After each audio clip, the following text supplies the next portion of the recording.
Welcome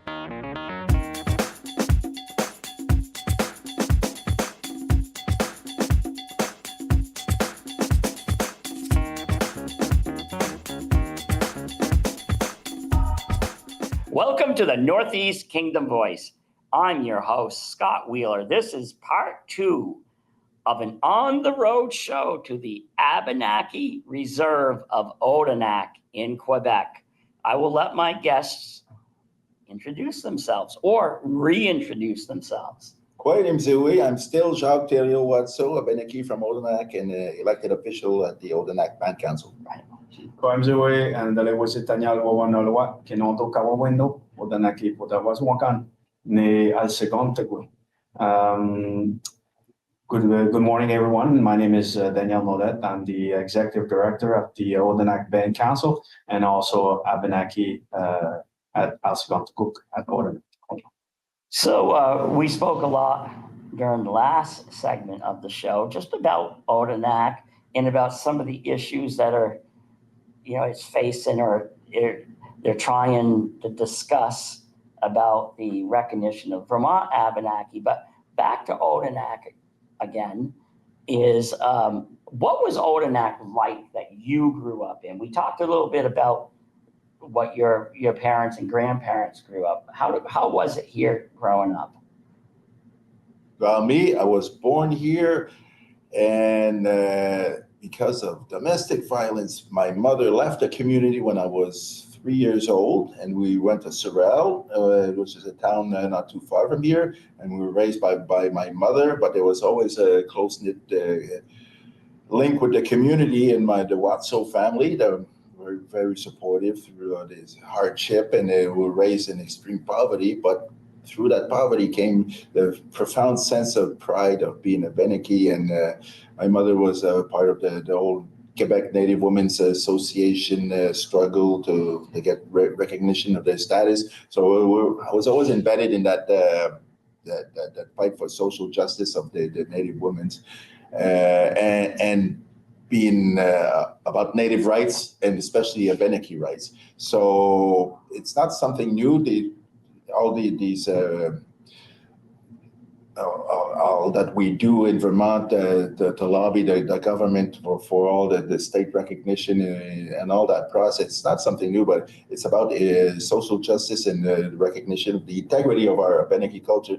So growing up here, we were embedded in my family. We were embedded in that fight for social justice. Right. It wasn't too many years ago, and I think you've even alluded to it with the older members of your family, and maybe even yourself. I'll ask you this: was it a good thing to say you were an Indian when you were growing up? If you were outside of Odanak, was that a good thing or a bad thing or indifferent? Well, for myself, I went to boarding school in 12. Yeah, I was not status. I didn't have status at the time, like I explained previously in the previous show. My mother lost her status when she married my father in 1967. So I was born in 1968. So from 1968 till 1985, I was not considered as being Indian. But I grew up here. I was born here, grew up here. Odanak lived 1 year uptown in Pierreville because my mother not having any rights. We moved a lot, from houses to houses. The longest we stayed in one house was 10 years before she finally got her status.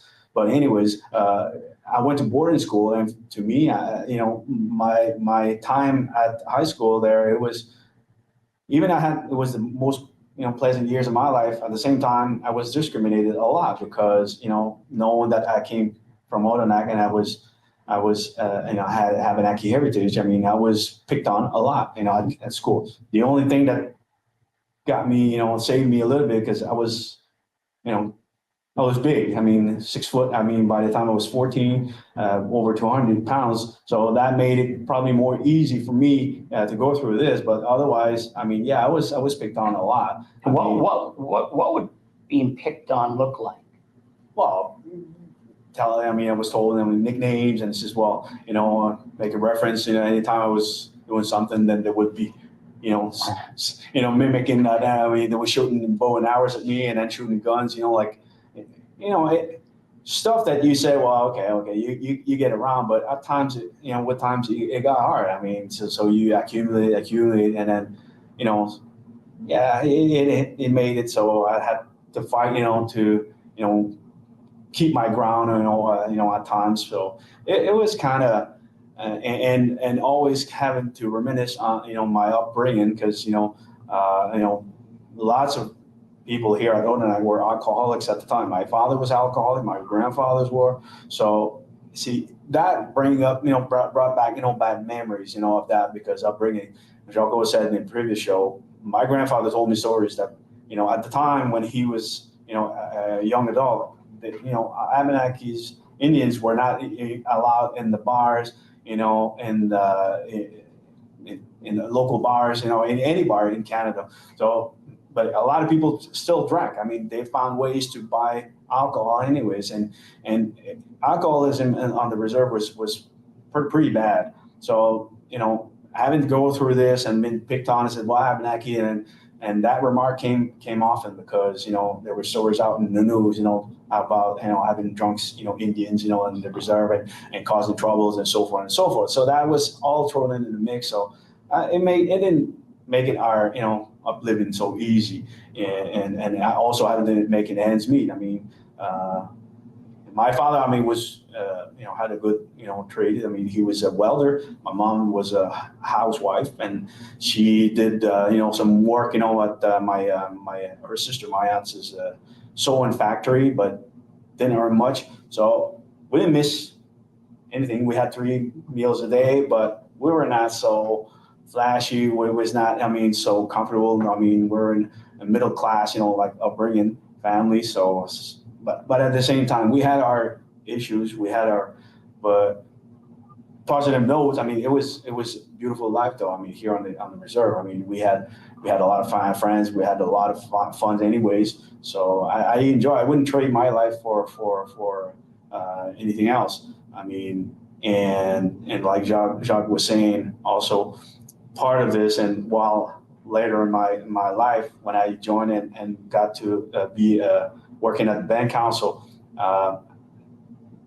I was able, with the help of the council and the workers, to turn things around also in our community, turn negative, bad effects of our upbringing to, create something good in our community, build the community, make it stronger, and bring pride into our people. So we change things around, and then I like to believe that I was, a bit a part of this, and to change this mode and bring the pride back. And, like I said, well, there was not only drunk Abenakis, drunk Indians, but there were good ones, good workers, good guys. I mean, good workers and good storytellers. And we had a culture, we had a history. So we kind of made ourselves, an effort to bring this forth and to show people now today that, the good side of being Indian and being Abenaki. Right. So this is all in the mix. I mean, all in all, it was good to live here.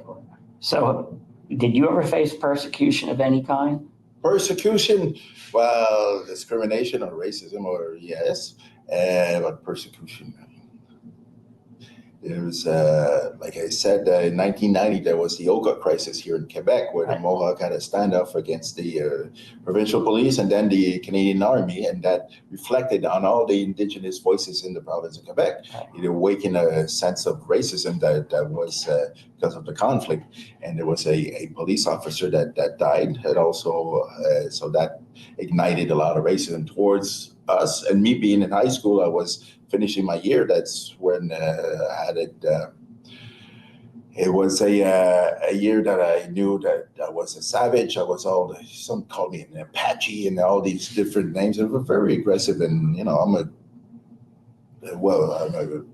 quiet, reserved individual. And my brothers that came before me, they had to fight all the way through high school, and so I just. People left me alone because of my older brothers. But I wasn't out there outspoken, but I went through that discrimination. And further after, I became a carpenter.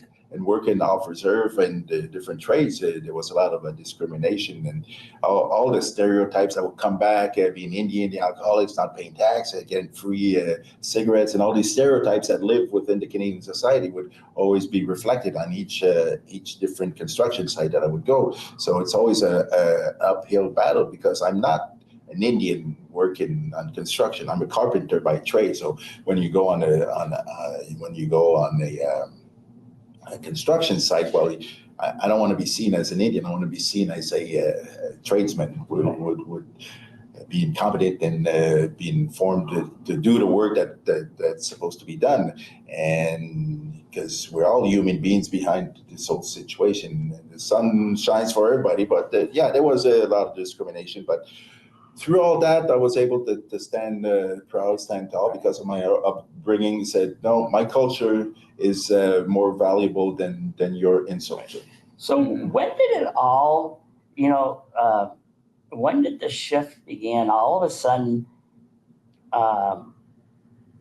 Native people came out of the woodwork, or who were laying claim to it at least. There's been some people who said suddenly it became cool to be Indian. Well, at the turn of the 1980s, like you're saying, the ochre crisis, we were starting to take over the administration, the management of our programs. Everything that we do administrate and manage today, it was done by the Indian Affairs. And at the turn of the 1980s, 1990s, we started for the different nations as Canada. We're taking over our program delivery and program managing, from Indian Affairs. So our government started to build up. So instead of having, a public servant from the federal government coming over to administrate, we were taking over our own destiny. So we started to have hire our own staff, like having our own band manager, our secretaries, our rehab workers, our education officers, and so forth and so forth. So we started to build our own government through time. So that's when it started to, we started to, switch things around, and we became more outspoken, and it became more. It was easier for us to express, our pride to be Indians, to be First Nations people, and so because we were developing our own policies and programs. Over times, instead of having the policy from the dictated by the federal government, we started to draft our own policies and program delivery. Culturally and historically oriented, meaning that we would involve or include in them our own cultures and traditions within our own programs. So that's when things started to shift around. I would say about 40-some years ago. And this is also during the same period where the whole Abenaki movement began in Vermont, wouldn't you say? Yeah, a movement. Coincidence. It's like a cult. They're cult-like tactics and all that. But Hollywood in the United States, because what Daniel's speaking is more the structure on the Canadian side, where on the Indigenous voices in the United States, it's different. The structure is different. But in Vermont, they went through that state legislation, and then the Bureau of Indian Affairs, of Secretary of Interior, they went through the process. But at the same time, people had the collective memory of the noble Indian that was portrayed through Hollywood or the movies and Dances with Wolves and all that, being that noble Indian, that becomes something interesting, where to have a white settler's history of either French Canadian descent or Protestant descent isn't something that's very cherished upon. It's not something that's noble, so it's always a white colonizer. So it was more interesting to be a noble Indian, and all the pan-Indian and New Age movement of the 70s and 80s culminated in people appropriating Native ancestry, not just in Vermont, because in the United States, everybody's talk about the Cherokee princess. Everybody's got a Cherokee princess in their lineage, but it's what happened in Vermont. People, they start to claim this imagery of the noble Indian, and you see a lot of these noble Indians today that are portraying what they perceive as being an Indian, being an indigenous voice, being Abenaki, like an Abenaki will be in communication with Mother Nature and the earth and connecting. So they sell this imagery to Vermonters so they get sympathy off of them, and then they play victimhood with us. We raise our hands and says, hold on, you're not you're portraying a myth, you're portraying lies, you're perpetuating stereotypes of our own culture. And in response, these fake Abenaki Vermonters that are plain Indian, they treat us as aggressors. They treat us as colonized Indians, and where they play the role of the noble Abenaki doing the ancestral ceremonies and ancestral values of the Abenaki nation, which is wrong for our ancestors, and it's wrong to portray an imagery that is not there. Claim your own history. Stop claiming ours. They didn't have any history. They didn't have any culture. They had no clue what an Abenaki was. They came over here, and whatever they have today, pretty much whatever they have today, they know today. They got it from us. I mean, about the language. My grandfather, Guillaume Wawanadet's sister, Sissy Wawanadet, she taught those people the language, the Abenaki language. And when she was too old to teach, after a while, her son, Elijah, kept on teaching the Abenaki language to those people. Her sister, Sophie Wawanadet, taught Jeannie Brink, Simon Sissa Bomsawin's granddaughter, and others, the art of basket making. They came over here. They came over here to learn the language. They came to my aunt's house also to learn how to make the basket. Myself, with Dania Bomsawin, we taught them in the late 1980s, early 1990s, we taught them the dances and the traditional songs. So whatever they have today, they started to learn from us. And then whatever else they learned after we cut our ties with them in the 1990s, we don't know where the hell they got their rituals, whatever. They learned it from elsewhere anyways, but the bottom, the basic of whatever they have as culture, they learned it from us, not from their own, people, like mothers or grandfathers, because there was nothing. So, wait, I'm losing track. How much longer? You got 13 minutes. 13, okay. A second here, I gotta get my. In conclusion, not quite. Here, I gotta. culture, Vermont, history, stories. Oh, well, he talked about so, yeah, she so- wasn't hiding in plain sight. Yeah, okay. It's not on the record, but it's like you keep talking about Gertrude Bomsawin. Gertrude, how do you say? Gertrude. Yeah. Gertrude. Yeah. And well, she wasn't hiding. You said she yeah, owned right, a right. restaurant. Okay, so yeah, I'll ask you about. Okay, one thing I've seen in Vermont, and I think I have been, quite honestly, I think I was guilty of perpetuating it because is hiding in plain sight. Well, it's that's what we're told that's what we hear, that the Abenaki in Vermont they were hiding in plain sight.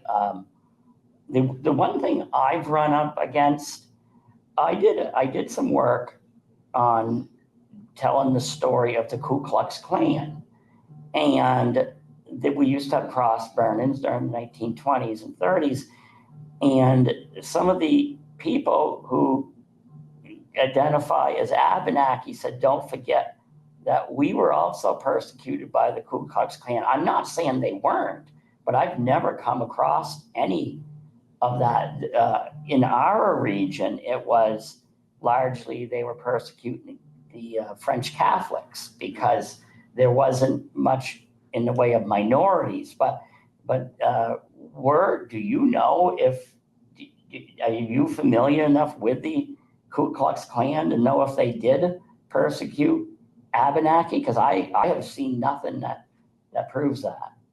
There are no records of that. No, not to my knowledge, and they were against the papists. The Black Americans, the Indians further down south there.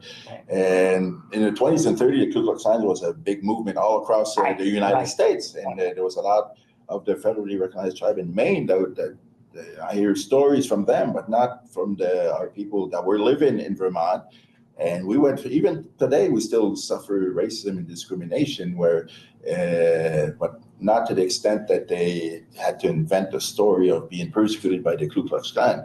And they said there's a narrative in Vermont that people claiming the Native ancestry or Abenaki heritage is that they were hiding in plain sight. You were talking about Gertrude, and she's 102 years old, and she had a restaurant on Main Street down Newport. She was not in hiding. She was an Abenaki, but she was not in hiding. My family were working and living in the United States, New Hampshire, and Vermont. They weren't in hiding. They were living their lives at a everyday basis. And if there was discrimination because they were Native, it wasn't uncommon. There's some people were discriminated against because they were French Canadian. It was not uncommon. Even today, there's discrimination within the American society as a whole.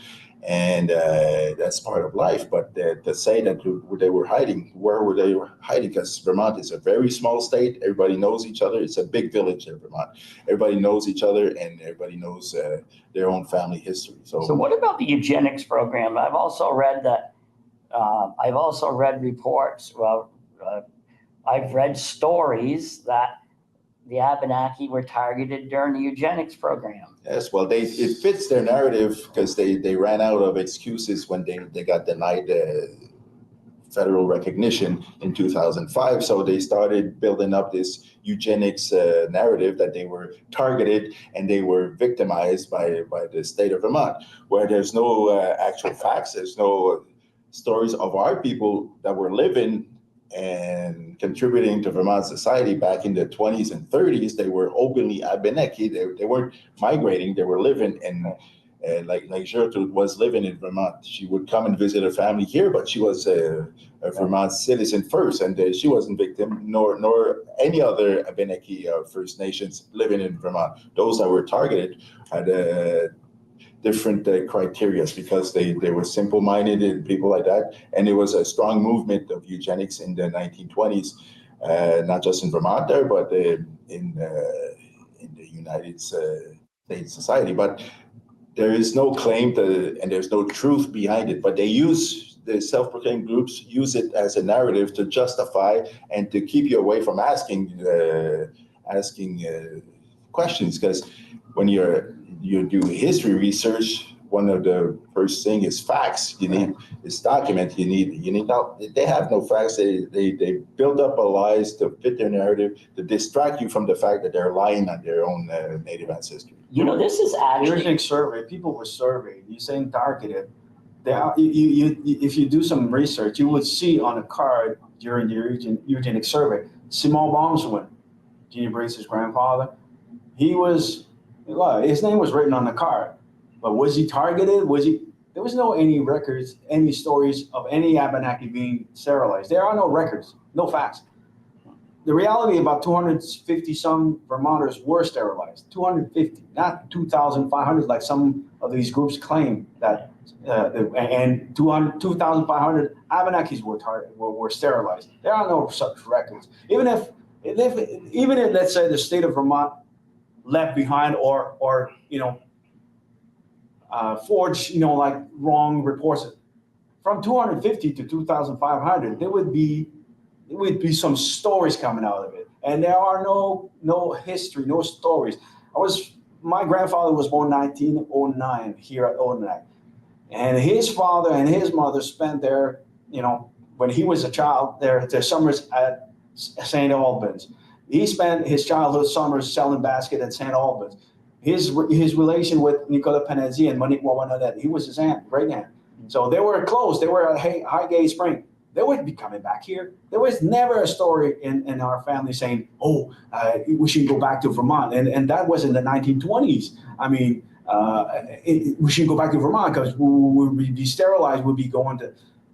There was no such stories. I mean, there are numerous newspaper clips of Chief Nicola Panizzi going to South Hero to Camp Abenaki in the 1920s and the 1930s, about Nicola Panizzi being back with his family at Highgate Spring at Indian Camp, of his great uncle Jean-Baptiste Watteau being at some point, whatever, Lake Champlain, I can't remember the name of the place though.